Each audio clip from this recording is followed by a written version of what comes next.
ओम तव कथामृतं तप्त जीवनम कविभिरीडितं कल्मषापहं श्रवणमंगलं श्रीमदाततं भुवि गृह्णन्ति भूरिदा जनाः।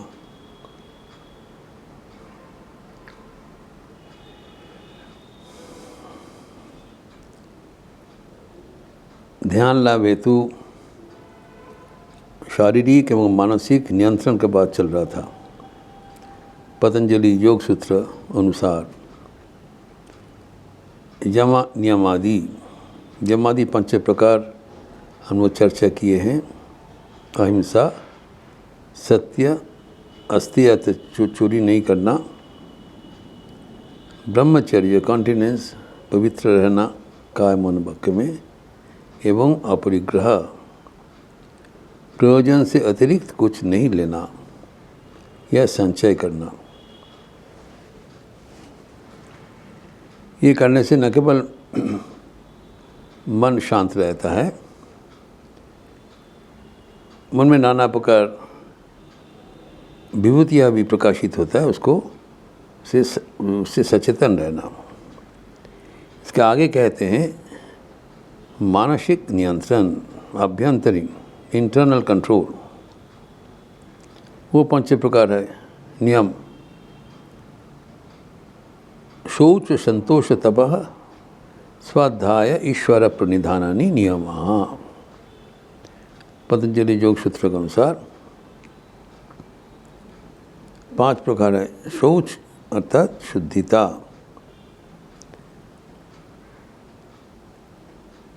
एवल्यूशन,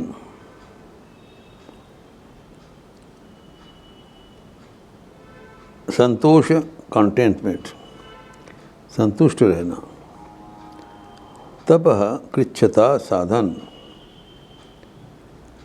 एवं स्वाध्याय भगवान के मंत्र जप एवं शास्त्र पाठ,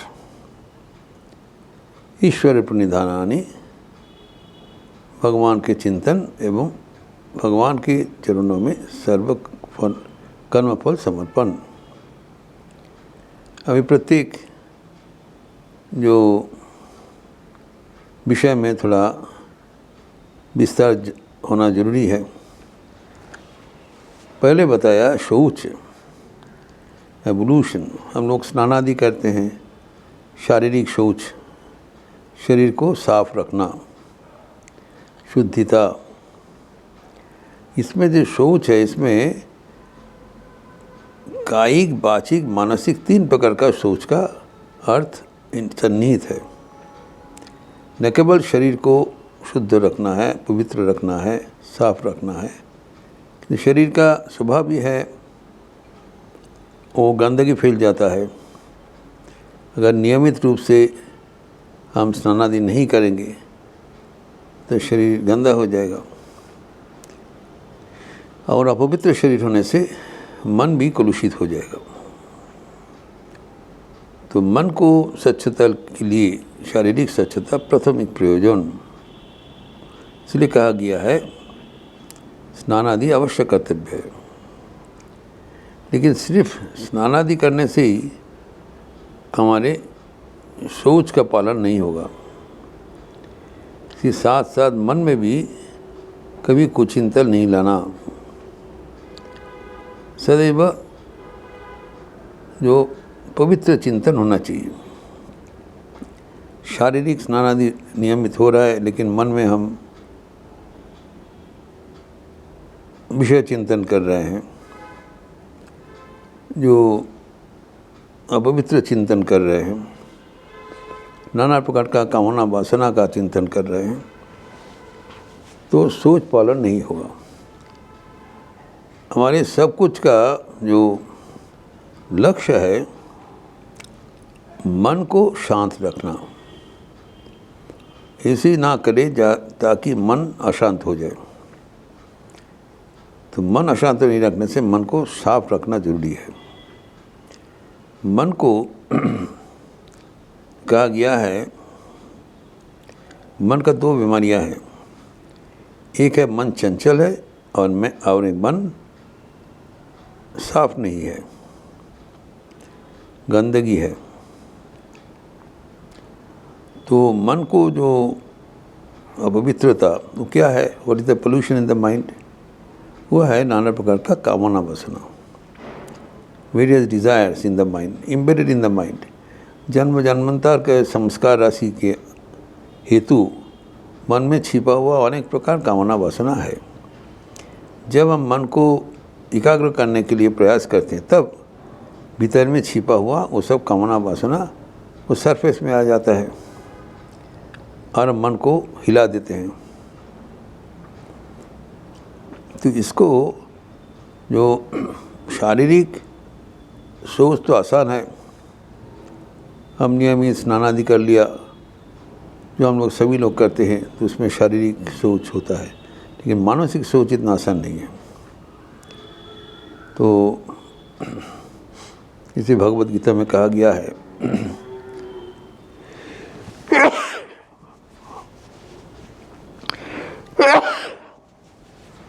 विषया विनिवर्तन्ते निराहारस्य देहिनः। जो सब कुछ छोड़ के इवन पर्वत गुहा में बैठ के चुपचाप अपने का अलग कर लिया, लेकिन उनके मन में नाना प्रकार का कामना वासना तो छोड़ता नहीं, उससे काम नहीं बनेगा। तो मानसिक जो कामना वासना उससे भी मन को साफ रखना जरूरी। इसके साथ साथ मन का जो अस्थिरता, हर वक्त नाना प्रकार का चिंतन इधर से उधर, वो भी मन को हिला देते हैं। तो दो ही चीज़ कहा गया है, ये दो चीज़ का नियंत्रण मानसिक शांति अवस्था जप से मिलता है, क्योंकि स्वाध्याय का अंतर्गत है। अगर भगवान का नाम हम लोग दोहराएं तो मन की शांति मिल जाता है। कोई भी नाम दोहराने से मन शांत हो जाएगा, लेकिन साफ नहीं होगा। लेकिन मन को शांत भी करना है एवं साफ भी करना है। ये 2-in-1 प्रोजेक्ट है भगवान का नाम दोहराने से। ये पतंजलि का अद्भुत आविष्कार है, इसलिए उन्होंने कहा जपात सिद्धि। भगवान का नाम दोहराने से ही सिद्धि लाभ अनिवार्य है। ईश्वर के नाम दोहराने से मन साफ भी होगा, शांति भी होगा, और वो शांत मन से साफ मन में भगवान का छवि दिखाई पड़ेगा, भगवान लाभ अति आसान हो जाएगा। तो सोच एक हमारे अत्यंत महत्वपूर्ण अंग है जो मन को ईश्वरमुखी कर देते हैं, ज़रूरी है। इसके साथ साथ कायिक सोच भी पता है, हमारे वचन वो भी पवित्र होना चाहिए। अपवित्र जो या वचन भंगी वो कुरुचिपूर्ण ना हो, साफ सुथरा हो। जो साफ मन का प्रतीक है, इसका शरीर एवं मन साफ है, उसका वाणी भी साफ होगा। वो क्या है, हितकर होगा, सत्य होगा। तो वाणी सुन के सबके मन में एक शांति आनंद लाभ होगा। वचन सुन के ही मन आनंद में भरपूर हो जाता है, वैसे होना चाहिए, ताकि उनका मन का जो शांति वो दिखाई पड़ेगा, सुनाई पड़ेगा उनको वाणी से। और उसके साथ साथ कहा गया है संतोष। श्रीमा शारदा देवी कहा करते थे, संतोष के जैसे ऐसी धन नहीं है, संतोष के समान धन नहीं। The greatest wealth in life is contentment, संतोष, संतुष्टि। संतोष किसको कहलाता है? जिस प्रतिष्ठा से जो चीज़ मिलता है उससे संतुष्ट रहना। कुछ पाने के लिए हम जो प्रयास करते हैं, उस प्रयास से जो मिला है उसमें हम संतुष्ट रहने से ही उसको संतुष्ट कहलाता है। जब हम अल्प चेष्टा करते हैं और उससे वो ज़्यादा प्राप्ति का हमारा इच्छा रहता है, और जब नहीं होता है तब हम असंतुष्ट हो जाते हैं। By paying a less price we want a big result, not proportionate to our effort. ये है असंतुष्टि के कारण। ये मानसिक एक बीमारी है। It is a fault of our wrong understanding. Unnecessarily we disturb our own mind. हम असंतुष्ट का स्वयं शिकार हो जाते हैं। ये एक सब्जेक्टिव एटीट्यूड है।